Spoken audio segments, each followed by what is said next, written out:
안녕하세요. 짐재 에디터입니다. 머니네버슬립이 눈여겨보고 있는 기업이죠. 저희 팔란티어가 2023년 4분기 실적을 발표했는데요. 이제 이번 실적 발표를 앞두고 저도 개인적으로 되게 기대를 많이 하고 있었고, 주가 그래프를 보시면 아시겠지만 실적을 발표하자마자 완전히 이제 이 기업의 주가가 고공행진하고 있거든요. 이제 팔란티어의 2023년이 되게 잘 마무리가 되었는데요. 좀 구체적으로 어떤 것들이 좋았는지, 실적은 어땠고 뭐가 이렇게 주가를 끌어올린 건지 하나씩 좀 살펴봅시다.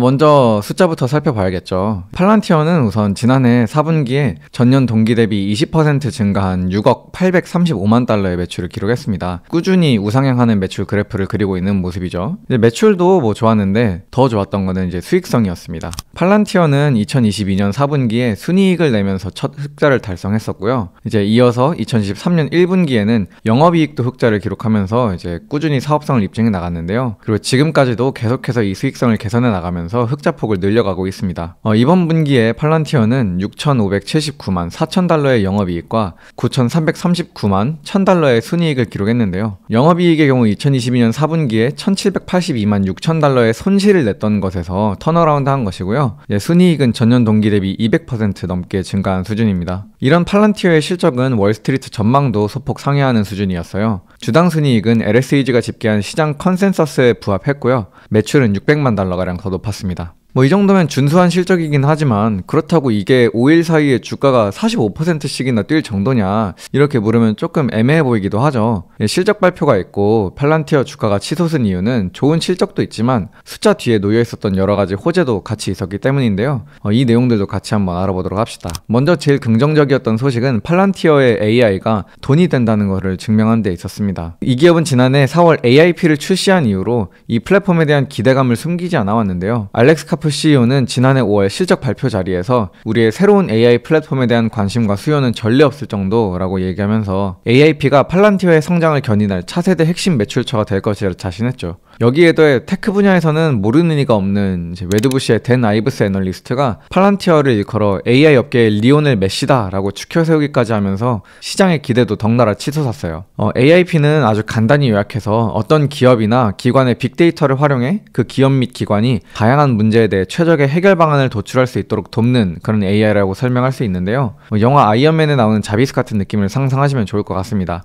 AIP가 구체적으로 어떤 플랫폼이고 이 플랫폼을 활용한 팔란티어의 수익화 전략에 대해 더 자세하게 알고 싶으신 분은 머니네버슬립 네이버 프리미엄 콘텐츠를 참고해 보셔도 좋을 것 같습니다. 고정 댓글 확인해 주세요. 다시 돌아와서 중요한 점은 시장에서 AI가 팔란티어에게 중요한 모멘텀이 될 것이라는 기대가 많이 형성되어 있었다는 점인데요. 팔란티어는 그 기대를 실망시키지 않았어요. 알렉스 카프 CEO는 대규모 언어 모델에 대한 수요가 끊이지 않고 있다라며 우리는 AIP를 확장시켜 나가는 데 전념하고 있고 이 모멘텀이 신규 매출 및 신규 고객에 크게 기여하고 있다고 말했어요. 이는 실적에도 고스란히 드러났습니다. 바로 상업 고객의 증가를 통해서 말이죠. 팔란티어는 굉장히 노골적으로 친미국적인 행보를 나타내는 기업이죠. 미국 국방부와 긴밀하게 협업하며 최고 보안 등급인 임팩트 레벨 6 인증을 받은 단 3개뿐인 기업 중 하나이기도 하니 어찌 보면 당연한 행보이기도 합니다. 참고로 IL6 인증을 받은 다른 두 기업은 마이크로소프트와 아마존입니다. 정부와의 관계가 긴밀한 덕분에 많은 정부 매출을 낼 수 있었다는 것은 팔란티어의 큰 강점이기는 하지만 동시에 높은 정부 매출 의존도는 언제나 팔란티어에게 있어 해결해야 하는 과제이기도 했습니다. 국방부가 팔란티어와 무한정으로 신규 계약을 맺을 것도 아니고 어느 정도 이 파트너십이 안정화 단계에 접어든 지금에는 성장력이 많이 떨어진 것이 사실이니까요. 이러다가 혹시라도 국방부 예산이 축소되기라도 한다면 천조국이 그럴 리는 없을 것 같지만 만약 그렇다면은 팔란티어는 직격탄을 맞을 수도 있고요.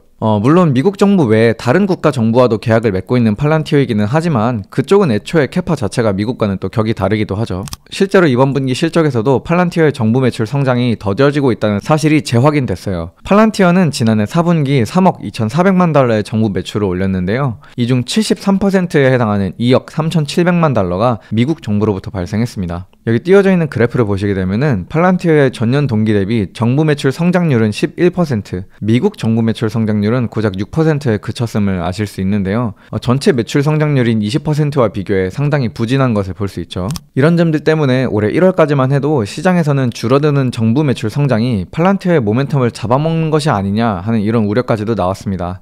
여기 띄워져 있는 월스트리트 저널 기사를 보시게 되면은 정부 계약 성장 둔화가 팔란티어의 모멘텀에 상처를 입히고 있다 이런 이야기를 하고 있죠. 그런 그런데 이런 우려들이 AIP를 통해서 깨끗하게 씻어져 버린 겁니다. 지난해 4분기 팔란티어는 2억 8,400만 달러의 상업 매출을 기록했습니다. 이는 지난해 같은 기간과 비교해 32% 증가한 수준인데요. 특히 미국에서의 상업 매출은 1억 3,100만 달러를 나타내며 무려 70%나 증가했어요. 이로써 늘 과반을 차지하던 정부 매출 비중이 47%로 내려오며 드디어 팔란티어의 상업 매출이 정부 매출을 앞서기 시작했습니다. 늘어나는 상업 매출이 이 기업의 성장을 충분히 견인할 수 있음을 증명한 셈이죠. 카프 CEO는 2022년 100건 미만의 상용 파일럿을 실시했었는데 AIP 도입 이후 2023년에는 130개 이상의 파일럿을 수행함은 물론 이미 500개 이상의 부트캠프를 시행했다고 밝혔습니다. 여기에 우리의 제품 파이프라인은 그 어느 때보다 견고하다면서 AIP는 우리 회사의 미래이고 전체 업계에서 지배적인 플랫폼이 될 것이라 믿는다 라는 말까지 덧붙였죠.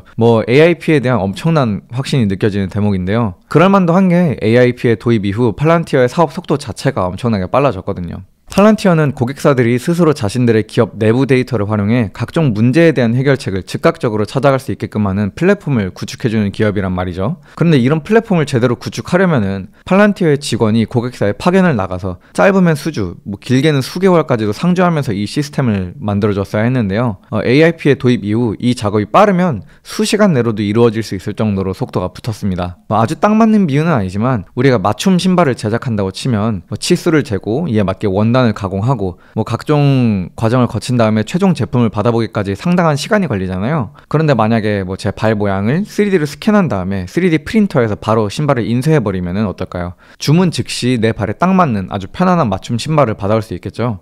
이와 비슷한 현상이 나타나고 있다고 보시면 됩니다. 맞춤 제작과 양산이라는 다소 상반된 것처럼 보이는 개념이 공존하는 현상이 나타나고 있는 거죠. 즉 앞으로 팔란티어의 매출이 훨씬 더 가파른 속도로 늘어날 가능성이 있다는 겁니다. 물론 공장이 아무리 라인을 많이 증설해도 주문이 안 들어오면 말짱 꽝인 것처럼 팔란티어의 플랫폼 구축 속도가 기하급수적으로 빨라졌다고 한들 고객사 유치에 실패하면 기대만큼의 성과를 나타내기 어려울 수도 있겠지만요. 좋은 실적은 또한 S&P 500 편입 가능성과도 긴밀하게 연결됩니다.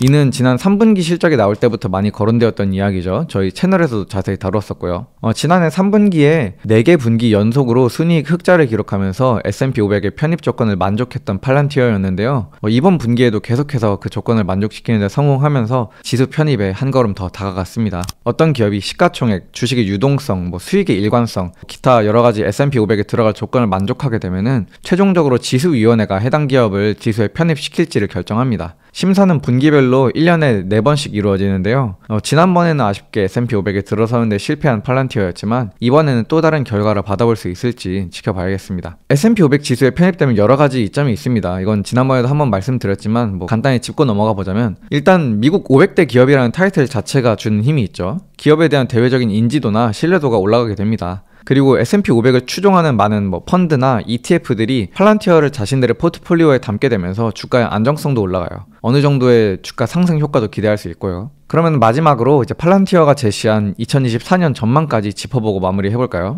팔란티어는 먼저 올해 1분기에 6억 1200만 달러에서 6억 1600만 달러의 매출을 올릴 것으로 전망했습니다. 조정 영업이익은 1억 9600만 달러에서 2억 달러를 내다보았는데요. 가이던스 중간값을 기준으로 지난해 1분기와 비교하면은 각각 17% 그리고 58%의 성장을 내다본 셈입니다. 연간 가이던스로는 마찬가지로 중간값을 기준으로 지난해 대비 매출은 20%, 조정 영업이익은 33% 증가할 것이라는 수치를 제시했는데요. 한편으로는 AIP의 가능성에 대해서 그렇게까지 찬양한 것 치고는 약간 아쉬울 수도 있지 않나 싶은 수치이기도 한데 2024년은 이제 막 시작했을 뿐이니까요. 팔란티어가 어디까지 성장해 나갈 수 있을지 머슬과 함께 계속 살펴나가 봅시다. 머니네버슬립 뉴스레터와 네이버 프리미엄 콘텐츠 지금 바로 구독해보세요.